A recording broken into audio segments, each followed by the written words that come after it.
نحمده ونصلي ونسلم على رسوله الكريم اما بعد فاعوذ بالله من الشيطان الرجيم بسم الله الرحمن الرحيم ولقد يسرنا القرآن للذكر فهل من مدكر آمنت بالله صدق الله العظيم وصدق رسوله النبي الكريم الأمين ونحن على ذلك من الشاهدين والشاكرين والحمد لله رب العالمين. ہمارے مدرسہ حضرہ کے طلباء کرام اساتذہ کرام موجود ہیں یہاں پر. الحمدللہ ثم الحمدللہ ہمارے مدرسے میں ماشاءاللہ بہت ہی پیارا نظام قائم ہے.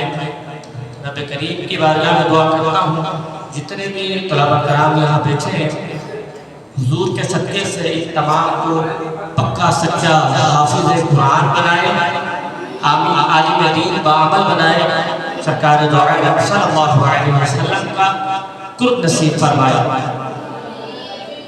ہمارے بہت ہی پیارے طلباء کرام آپ سے چند دو چار باتیں پیش کروں گا کہ جو لوگ اس بارے میں کہتے ہیں قرآن کے بارے میں کہ بچے کو قرآن کا حافظ نہیں بنانا چاہیے، اسکول میں بھیجنا چاہیے، یا دیگر ان کے ذہنوں میں سوالات ہوتے ہیں کہ بچہ بڑا ہو کر ڈاکٹر بنے گا، فلاں معاملہ پیش آئیں گے اس کے ساتھ.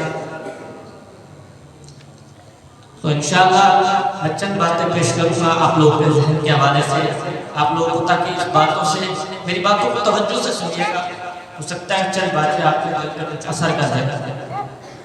بات حقیقت یہ ہے کہ سرکار علیہ السلام کی حدیث ہے، حضور فرماتے ہیں القرآن حجت لک علیک.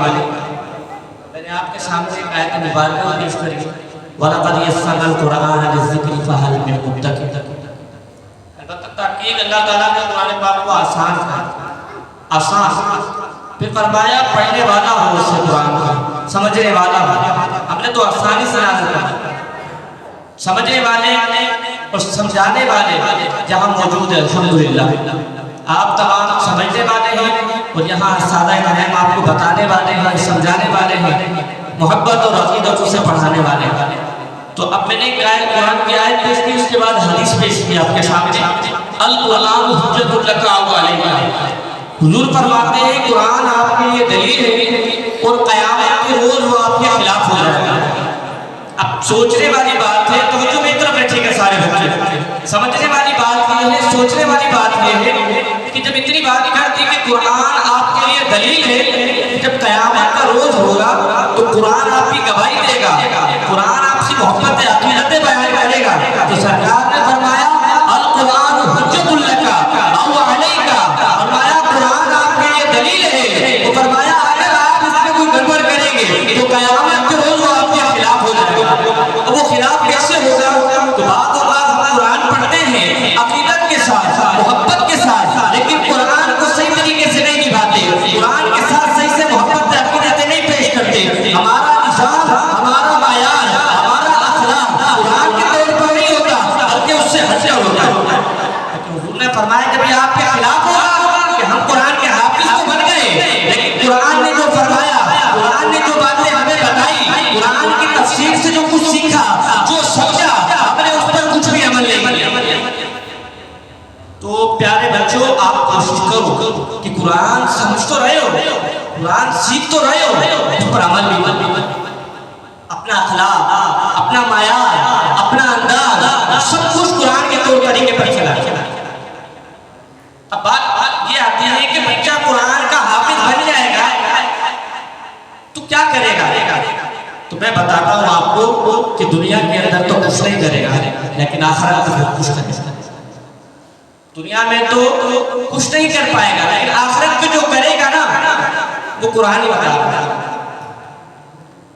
کہ آخرت میں حافظ قرآن کے والد کا جو مقام و مرتبہ ہوگا نا وہ ہر بندہ نہیں سمجھ پائے گا. نعرہ تکبیر، نعرہ رسالت، نعرہ حیدری، نعرہ غوثیہ. ہمارے درمیان جناب عالم اسلام کے مشہور معروف شناخواہ جناب دانش قادری صاحب جلوہ گر ہوئے، اپنی جانب سے اور اپنے ناظم صاحب اور مدرسین کی جانب سے حضرت کو خوش آمدید کہتے ہیں. تو بات چل رہی تھی حافظ قرآن کی. تو حافظ قرآن جب دنیا میں قرآن کا حافظ بنتا ہے نا سمجھ لیں کہ قرآن پڑھنا بہت آسان ہے. ایسا ہے بہت آسان ہے. دوسری بات یہ جو حافظ قرآن بچہ بن جاتا ہے نا اس کا مقام و مرتبہ یہ ہوتا ہے کہ جب وہ دنیا میں قرآن کا حافظ بنتا ہے اور جب حشر میں بخشوانے کی باری آتی ہے تو جب حافظ قرآن کا والد جب قیامت کے روزے جب چل رہا ہوگا جنت کے اندر تو ایسا سونے کا تاج پہنا ہوگا، ایسا سونے کا تاج ہوگا جس کی چمک ایسی ہوگی آج ہم سورج کو نہیں دیکھ پاتے، سورج کے منظر کو ہم نہیں دیکھ پاتے تو لوگ کہیں گے کہ کوئی اللہ کا ولی ہے، اللہ کا دوست ہے، اللہ کا قریبی ہے. لوگ کہیں گے نہیں نہیں، نہ یہ اللہ کا ولی ہے، نہ یہ اللہ کا قریبی ہے، نہ یہ خاص ہے، بلکہ یہ ایسا ہے اس نے اللہ نے اس طریقے سے قربت حاصل کی، اس نے اپنے بچے کو قرآن کا حافظ بنایا ہے، اپنے بچے کو قرآن کا عالم بنایا ہے. جب قرآن کا حافظ بنا بچہ، قرآن کا عالم بنا تو اسے سونے کا تاج ایسا پہنایا جس کی چمک ایسی چمک ہے کہ لوگ اگر دنیا میں سورج کو نہیں دیکھ سکتے تو وہاں پر اس کی چمک برداشت نہیں کریں گے تو وہ حافظ قرآن کے والد کا مقام ہوگا. حافظ قرآن کے والد کا مقام یہ ہے کہ اسے سونے کا تاج پہنایا جائے گا قیامت کے روز. تو سوچو جو عالم دین ہو اس کا مقام مرتبہ کیا ہوگا. قرآن اتنی محبتیں عقیدتیں پیش کرتا ہے. ایک حافظ صاحب تھے وہ بادشاہ کے پاس گئے. کس کے پاس گئے؟ بادشاہ کے پاس گئے. بادشاہ کے پاس جا کے کہتے ہیں کہ مجھے کچھ کس چاہیے، مجھے ضرورت ہے، میں حافظ قرآن ہوں. اس نے کہا آپ قرآن کے حافظ ہیں؟ جی میں حافظ قرآن ہوں. تو اپنے وزیروں سے کہا اسے بند کر. اس نے کہا میں نے فریاد پیش کی آپ نے بند کر دیا. کہا کہ اسے بند کر دو. اب رات گزر گئی کہ اگلے دن اسے قتل کرا. قرآن کا حافظ وہ تو بادشاہ کے پاس فریاد نہیں کر گیا کہ بھائی اس سے اگلے دن قتل کرنا ہے. اب رات گزر گئی. رات گزرنے والی تھی کہ وہاں پر ایک چوکیدار کھڑا ہوا تھا. اس نے پوچھا کہ آپ قرآن کے حافظ ہو، آپ بادشاہ کے پاس آئے. اس کا وزیر تھا. اس نے کہا میں کیا عمل کروں جو؟ بولا آپ کو قرآن آتا ہے؟ بولا جی الحمدللہ. کہتے جب آپ کو قرآن آتا ہے تو آپ سورہ مزمل پڑھیں. اس نے پوری رات سورہ مزمل پڑھی محبت سے، عقیدت سے، دل کی لگن سے. جب اس نے پوری رات سورہ مزمل پڑھی نا تو جب پورے مزمل پڑھنے کے بعد اس کو باہر نکالا. باہر نکالنے کے بعد بادشاہ اس کے سامنے آتا ہے. جب بادشاہ اس کے سامنے آتا ہے تو اس کی مٹھی میں جو پتھر ہوتے ہیں اسے باہر نکالتے ہیں اور کہتے ہیں اس مٹھی میں پھونک مار. وہ جیسے اس مٹھی میں پھونک مارتا ہے وہ پتھر سونا ہو جاتا ہے. یہ کس کا مقام ہے؟ حافظ قرآن کا مقام ہے. کیوں؟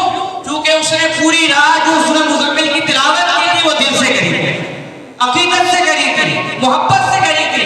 اور یہ عقیدت محبت آج اگر آپ تمام طلباء کرام اپنے دل میں ڈال لیں تو آنے والے وقتوں میں مجھ جیسا گناہگار تو بہتر نہیں جانتا کون اللہ کا ولی ہے کون کیا ہو، لیکن آپ کی کوششیں، آپ کی کاوشیں، آپ کی محبتیں، آپ کی عقیدتیں آپ کو آگے پہنچا سکتی ہیں.